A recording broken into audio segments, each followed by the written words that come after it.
On a cold winter night in 1995, the last bus of the day, bus number 375, left the Yuanmingyuan stop in Beijing on its route to Changshan. The streets were eerily quiet, and the night was cloaked in thick fog.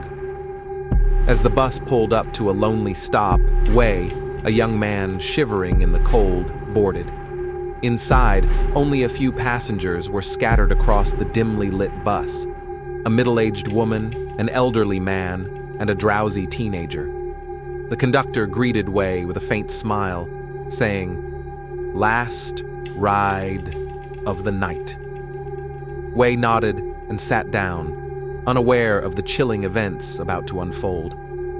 The bus continued its journey, stopping again at a desolate corner. The doors creaked open, and 3 new passengers climbed aboard. 2 of them were men dressed in Qing dynasty robes, supporting a third figure whose head hung low, face hidden beneath tangled hair. Their clothes looked out of place in the modern era, and an unnatural silence followed their entrance. The conductor whispered uneasily to the driver, "What's with their outfits? A costume party?" The driver shrugged, his face tense. The 3 new passengers moved to the back of the bus, their presence casting a heavy pall over the rest of the riders. As the bus rolled through the foggy streets, Wei couldn't shake the growing unease. The air inside the vehicle felt stifling, as if it carried a weight far beyond the physical. He stole a glance at the new passengers. Their faces were pale, almost lifeless, and their movements were unnervingly stiff. A sudden gust of wind rattled the windows, and the bus lights flickered. For a brief moment, darkness engulfed the interior. When the lights came back on, the 3 passengers were sitting perfectly still, staring straight ahead. The tension became unbearable when the middle-aged woman near Wei leaned toward him and whispered, "Did you see their feet? They're not touching the floor." Wei froze, his heart pounding. He glanced down the aisle and saw it. The 3 passengers were floating just above the floor, their feet never making contact. A chill ran down his spine, and panic set in. Desperate to escape, Wei suddenly stood up and shouted to the conductor, "Stop the bus! I forgot my wallet!"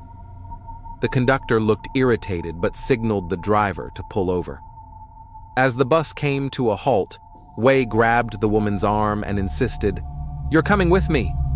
The woman protested, confused and angry, but Wei's terror was infectious. They both stumbled off the bus into the cold night.